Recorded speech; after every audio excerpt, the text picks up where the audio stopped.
Hello dear students. तो आज हमारा टॉपिक है इंटेस्टाइन्स। आज हम पढ़ेंगे इंटेस्टाइन्स के बारे में। बेसिकली हम जानते हैं कि हमारा फूड जो भी डाइजेस्ट होता है वो माउथ से स्टार्ट हो जाता है डाइजेशन होना। आप स्टार्च का डाइजेशन कर सकते हैं माउथ में, प्रोटीन का डाइजेशन स्टमक में कर सकते हैं, बट इसको हम कंप्लीटली रूप से डाइजेस्ट नहीं कर पाते हैं और इसका फाइनली डाइजेशन कहाँ होता है? इंटेस्टाइन्स में। तो इंटेस्टाइन्स बेसिकली होता क्या है? इंटेस्टाइन लॉन्ग कंटिन्यूअस ट्यूब होता है जो कहाँ से स्टार्ट होता है? स्टमक से और कहाँ तक? एनस तक। इंटेस्टाइन क्या है? The intestine are a long continuous tube running from the stomach to the anus. Second points क्या है कि most absorption of nutrients and water happens in the intestines. क्या होता है? हमारा सबसे ज़्यादा जो मोस्ट एब्जॉर्प्शन होता है किसका? न्यूट्रिएंट्स का और वाटर का। कहाँ होता है? इंटेस्टाइन्स में। इंटेस्टाइन्स को डिवाइड किया गया है 3 पार्ट्स में: small intestine, large intestine and rectum. क्या होता है? इंटेस्टाइन को डिवाइड किया गया है 3 पार्ट्स में। कौन कौन सा था? स्मॉल इंटेस्टाइन है, लार्ज इंटेस्टाइन है, रेक्टम है। बहुत लोग कंफ्यूज होंगे कि रेक्टम जो होता है वो किसका पार्ट्स है? लार्ज इंटेस्टाइन का। बट हम क्या है यहाँ पे कम्प्लीटली हम पढ़ रहे हैं इंटेस्टाइन्स के बारे में। तो इंटेस्टाइन्स में हम क्या क्लासीफाई किए हैं कि इसको रेक्टम को भी इंटेस्टाइन का ही एक पार्ट्स है। इंटेस्टाइन को में हम रेक्टम को पढ़ते हैं। तो फर्स्ट हमारा टॉपिक है स्मॉल इंटेस्टाइन। स्मॉल इंटेस्टाइन क्या है? स्मॉल इंटेस्टाइन्स डाइजेस्टिव सिस्टम का एक पार्ट्स है। सेकेंड पॉइंट्स क्या है? a long tube like organs that connect the stomach and the large intestine। ये स्टमक को कनेक्ट करता है, लॉन्ग ट्यूब लाइक ऑर्गन होता है, और लार्ज इंटेस्टाइन को भी कनेक्ट करता है। लेंथ बेसिकली कितना होता है? 6 to 9 मीटर। 6 to 9 मीटर कहने का मतलब ये है कि जैसे हाइट के अकॉर्डिंग हमारा इंटेस्टाइन का भी साइज़ डिटरमाइन होता है। अगर किसी का हाइट ज़्यादा है उसका इंटेस्टाइन का भी साइज़ जो होगा वो बड़ा ही होगा, जिसका छोटा है तो छोटा होगा। तो बेसिकली हम क्या मान लेते हैं? 6 to 9 मीटर। नेक्स्ट पॉइंट क्या है? It helps to further digest food coming from the stomach. जो भी स्टमक से पार्शियली डाइजेस्टेड होता है फूड, उसका डाइजेशन हमारा स्मॉल इंटेस्टाइन में होता है। नेक्स्ट पॉइंट क्या है? It absorbs nutrients. क्या कर रहा है? न्यूट्रिएंट्स को एब्जॉर्ब कर रहा है। अब न्यूट्रिएंट्स में कौन कौन से चीज़ आते हैं? Vitamins, minerals, carbohydrates, fat and proteins और वाटर। क्या होता है इसमें? बेसिकली जो भी हमारा न्यूट्रिएंट्स का एब्जॉर्प्शन होता है कहाँ होता है? स्मॉल इंटेस्टाइन में। Nutrients containing vitamins, minerals, carbohydrate, fats and proteins, और ये एब्जॉर्ब होने के बाद से हमारे बॉडी के द्वारा यूज किया जाता है। अब स्मॉल इंटेस्टाइन में भी कुछ पार्ट्स हैं, जैसे डिओडेनम, जेजुनम और इलियम। जो फर्स्ट पार्ट क्या होता है? डिओडेनम। हम एक एक करके एक एक टॉपिक को हम पढ़ते हैं। डायग्राम आप लोग को दिख रहा होगा। डायग्राम में एक सी टाइप का शेप है, जो अल्फ़ाबेटिकल वर्ड्स है। सी टाइप का वर्ड जो है वो क्या है? डिओडेनम। ये सी टाइप का जो दिखाया जा रहा है ये क्या है? डिओडेनम। नेक्स्ट जो पोर्शन है वो क्या है? जेजुनम। क्या है? जेजुनम। जेजुनम के बाद से क्या आता है? इलियम। ये क्या था? स्मॉल इंटेस्टाइन का पार्ट्स है। अब एक एक पार्ट्स को हम पढ़ते हैं। फर्स्ट पार्ट क्या था? डिओडेनम। पहले ही बताया गया है कि it is the proximal parts of the small intestine, मतलब ये फर्स्ट पार्ट्स होता है स्मॉल इंटेस्टाइन का। लेंथ कितना होगा? 10 इंच। नेक्स्ट पॉइंट्स है, it is the shortest and widest. Shortest मतलब छोटा और चौड़ा पार्ट्स होता है स्मॉल इंटेस्टाइन का। क्या होता है? बाकी जो भी हमारे जेजुनम है या इलियम है इसके तुलना में अगर देखा जाए, इसके कंपैरिजन में देखा जाए तो इसका जो साइज़ है छोटा होता है और चौड़े होते हैं। स्ट्रक्चर कैसा होता है?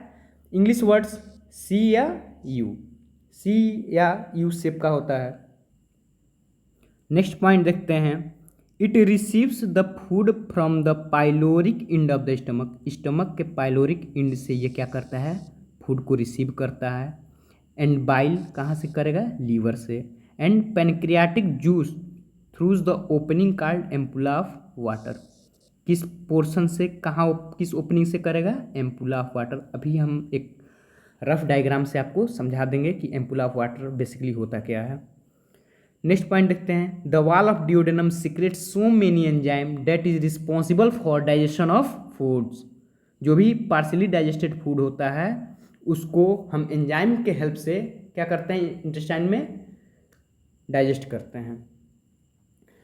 कुछ ब्रूनर्स ग्लैंड्स होते हैं जो डिओडेनम में पाए जाते हैं। हम देख लेते हैं एक शॉर्ट डायग्राम। यहाँ पे डायग्राम दिया गया है, ये क्या है, डिओडेनम है। क्या है, ये डिओडेनम है। तो हम एक रफ स्केच से हम पढ़ते हैं डिओडेनम को। क्या है, मान लो रफ डायग्राम हम देखते हैं, सी शेप,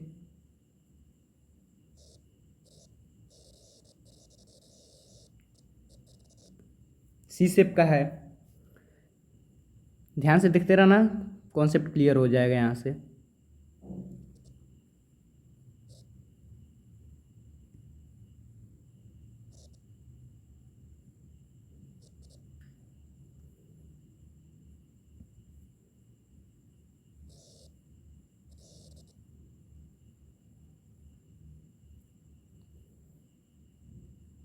यहाँ से क्या आता है, यहाँ से आपका आएगा, ये क्या है, बाइल डक्ट।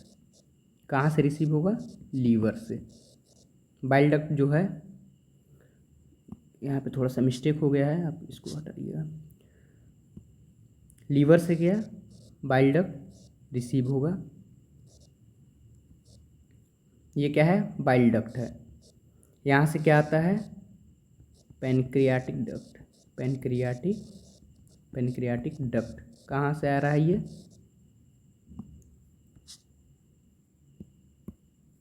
Pancreatic duct.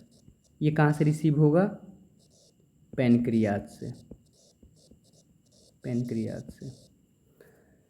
ये क्या है, लीवर से हमारा क्या रिसीव हो रहा है, बाइल डक्ट। ये बाइल डक्ट क्या कंटेन करेगा, बाइल जूस। क्या,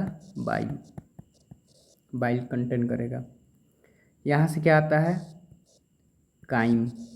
बेसिकली काइम क्या होता है, जो काइम है ये फूड प्लस गैस्ट्रिक जूस। क्या होता है, गैस्ट्रिक जूस होता है। ये जो बाइल डक्ट है और पैनक्रियाटिक डक्ट आपस में मिलके एक डक्ट का फॉर्मेशन करते हैं, जिसको हम क्या कहते हैं, हिपैटो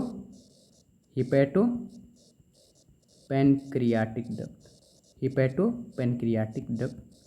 क्या होता है, जो बाइल डक्ट और पैनक्रियाटिक डक्ट आपस में कंबाइन होकर एक डक्ट का फॉर्मेशन करते हैं, जिसको हम बोलते हैं हिपैटो पैनक्रियाटिक डक्ट। और ये हिपैटिक पैनक्रियाटिक डक्ट ओपन होता है डिओडेनम में, एक प्लेस होता है, उस प्लेस को हम क्या बोलते हैं, एम्पुला ऑफ वाटर।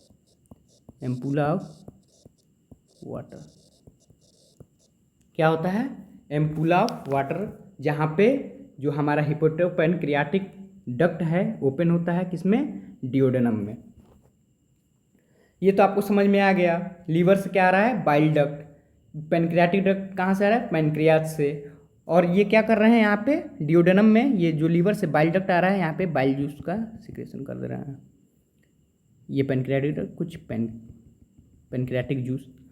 अब सीधी सी बात है कि जो हमारा स्टोमक होता है उसका पीएच एसिडिक नेचर का होता है, जबकि डिओडेनम में जो भी फूड डाइजेस्ट होगा उसका नेचर कैसा होना चाहिए, एल्कलाइन। तो ये बाइल और पैनक्रियाटिक जो जूस होते हैं ये कंटेनिंग करते हैं सॉल्ट, जो क्या करते हैं, हमारे डिओडेनम का जो इन्वायरमेंट है उसको हम क्या करते हैं, उसके पीएच को इंक्रीज करते हैं, मतलब उसको एल्कलाइन मीडियम बनाते हैं, जिससे हमारे खाना जो है आसानी से डाइजेस्ट हो जाए। इतना तो आप लोगों को समझ में आ चुका होगा। अब एक एक करके हम पॉइंट को डिस्कस कर लेते हैं।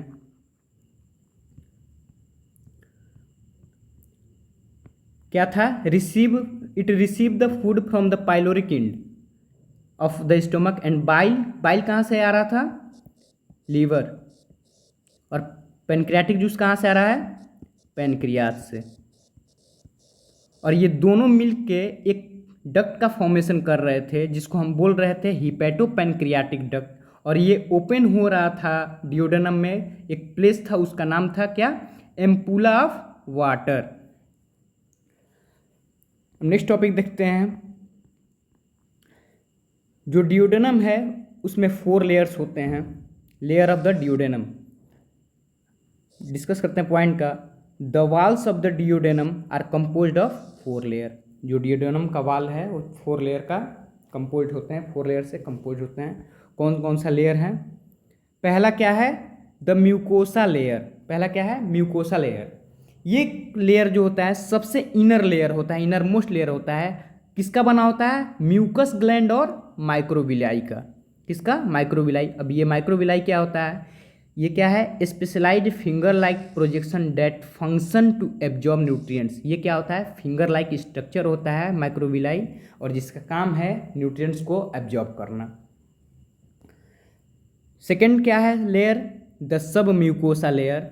ये primarily composed of connective tissue. किसका कंपोज होता है? ये कनेक्टिव टिश्यू का कंपोजिंग होता है।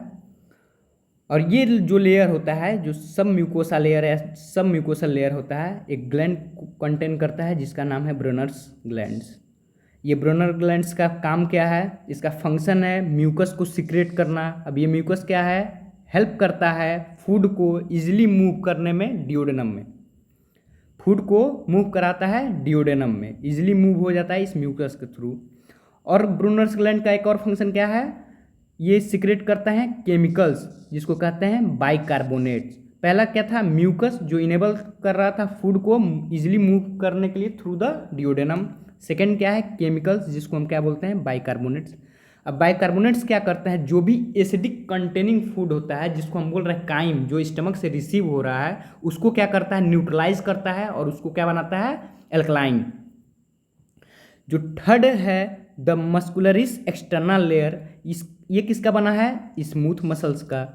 ठीक, स्मूथ मसल्स टिश्यू का बना होता है, और ये रिस्पॉन्सिबल होता है कॉन्ट्रैक्शन करने के लिए जीआईटी को।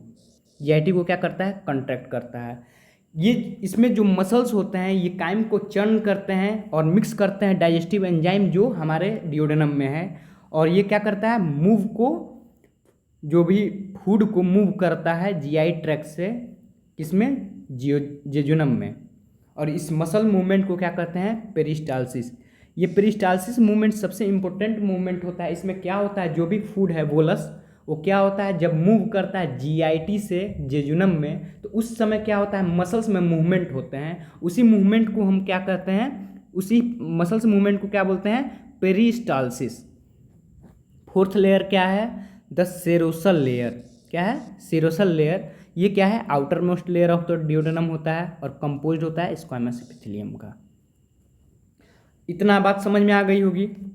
अब नेक्स्ट टॉपिक है hormones release by the wall of duodenum. Duodenum के वॉल्स से क्या होता है? कुछ हार्मोन्स रिलीज होते हैं। एक एक करके हम हार्मोन्स को स्टडी करते हैं। पहला हार्मोन्स क्या है? इंटेरोगेस्ट्रॉन। क्या है? इंटेरोगेस्ट्रॉन, या इसको हम बोलते हैं गैस्ट्रिक इनहिबिटरी पेप्टाइड्स।